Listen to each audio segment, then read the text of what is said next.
Tahukah kamu kehidupan masyarakat pada masa kerajaan hidup Buddha? Yuk bersama kita simak video ini.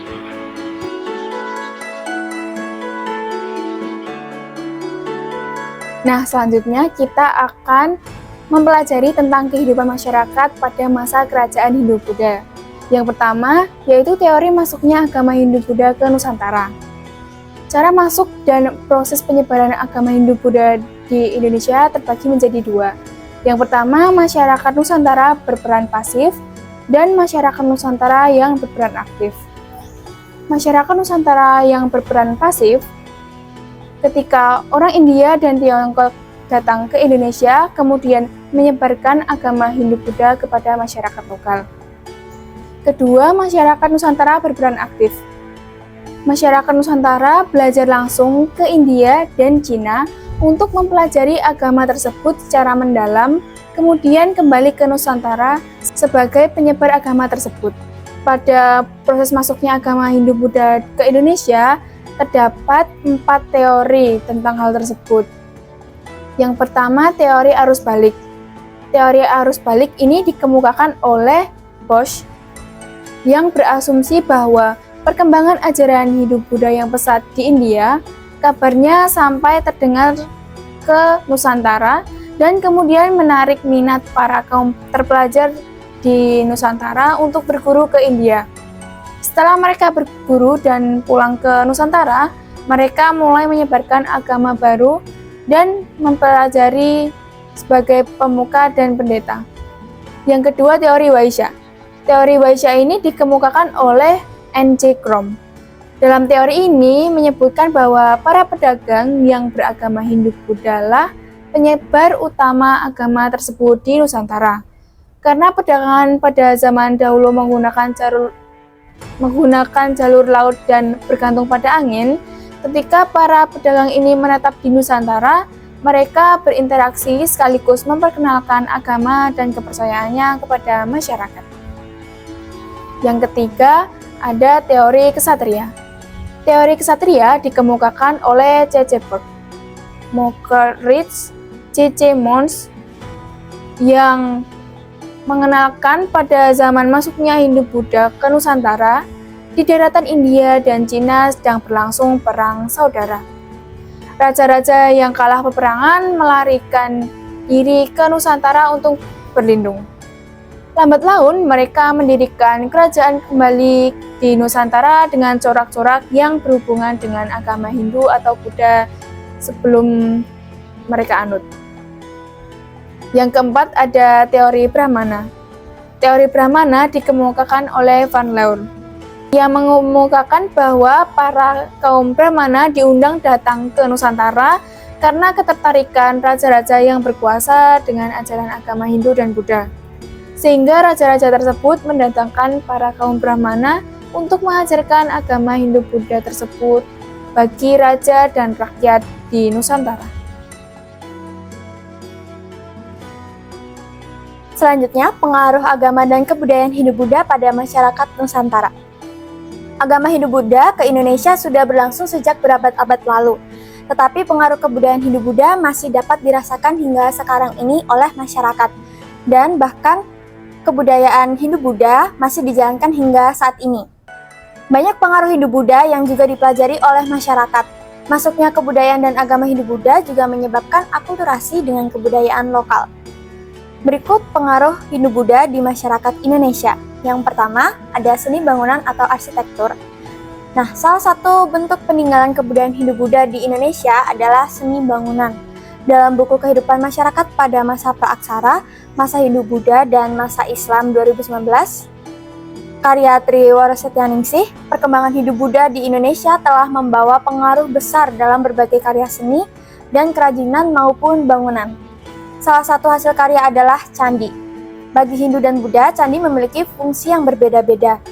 Bagi candi bercorak Hindu berfungsi sebagai makam, sementara candi bercorak Buddha memiliki fungsi sebagai tempat pemujaan atau peribadatan. Contoh, candi bercorak Hindu adalah Candi Prambanan dan candi bercorak Buddha adalah Candi Borobudur. Pengaruh Hindu-Buddha kemudian diimbangi dengan berbagai peninggalan yang bercorak kebudayaan tersebut. peninggalan yang berupa artefak maupun tekstual. Lalu yang kedua, pengaruh dari Hindu-Buddha adalah aksara dan sastra. Pada pengaruh aksara dan sastra ini, orang-orang Indonesia mengenal bahasa Sanskerta dan huruf Pallawa. Tidak hanya mengenal, tapi mereka juga bisa membaca dan menulis. Itu membawa perkembangan dalam seni sastra.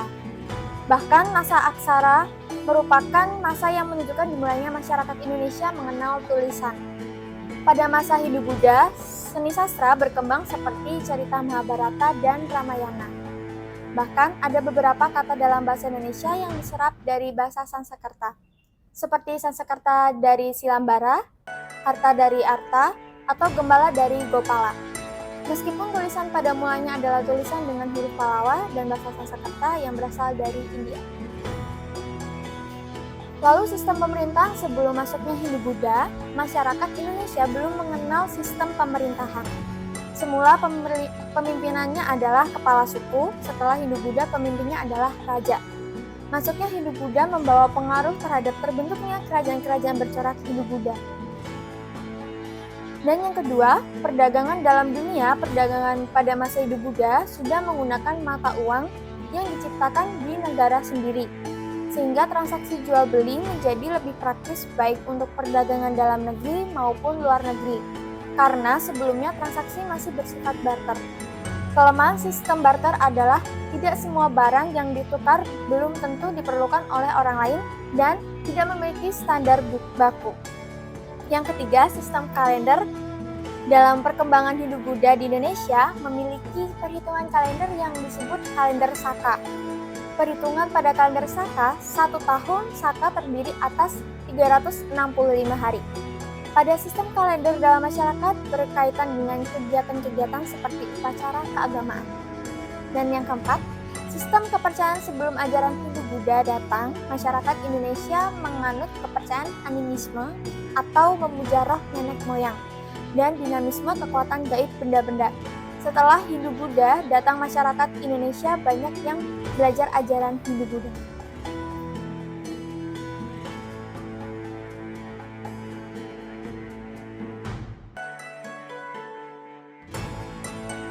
Halo, yang terakhir yaitu persebaran kerajaan Hindu-Buddha di Nusantara.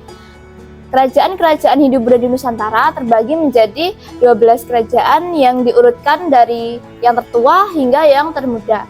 Yang pertama yaitu Kerajaan Kutai, yang merupakan kerajaan Hindu tertua di Indonesia yang berdiri di Kalimantan Timur pada abad ke-4 Masehi. Pendirinya merupakan Kudungga yang merupakan raja pertama Kutai. Selanjutnya yaitu Kerajaan Kalingga. Kerajaan yang bercorak Hindu ini berdiri pada abad ke-6 sampai abad ke-7.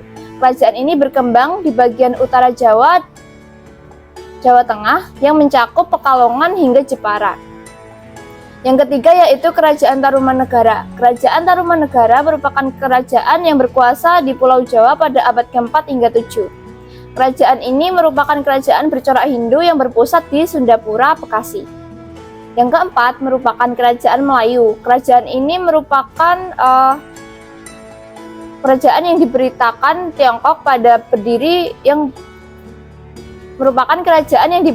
Tiongkok bahwa berdiri pada abad ke-7 dengan pusat pemerintahan yaitu di Minanga dan berpindah ke Dharmasraya pada abad ke-13. Yang selanjutnya yaitu Kerajaan Sriwijaya. Kerajaan ini berpusat di tepi Sungai Musi, Palembang, Sumatera Selatan. Merupakan kerajaan besar yang kaya raya dan masa kejayaan berada dipimpin Balaputra Dewa pada abad ke-8 hingga ke-9. Yang keenam merupakan Kerajaan Sunda. Kerajaan ini bercorak Hindu dan Buddha yang berdiri pada abad ke-7 hingga abad ke-16. Yang ketujuh merupakan Kerajaan Mataram kuno. Kerajaan ini juga bercorak Hindu-Buddha yang berdiri pada abad ke-8 hingga abad ke-10 Masehi di Jawa Tengah. Pendirinya merupakan Raja Sanjaya. Yang ke-8 merupakan Kerajaan Kahuripan. Kerajaan ini bercorak Hindu yang berdiri di Jawa Timur pada abad ke-10 Masehi. Pendirinya merupakan Raja Erlangga yang merupakan dari putra Raja Dharmawangsa dari Kerajaan Medang Kamulang.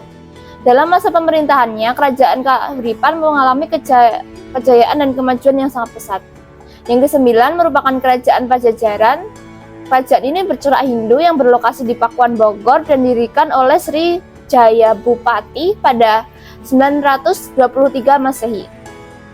Yang ke-10 merupakan kerajaan Kediri. Kerajaan ini merupakan pecahan dari Kahuripan.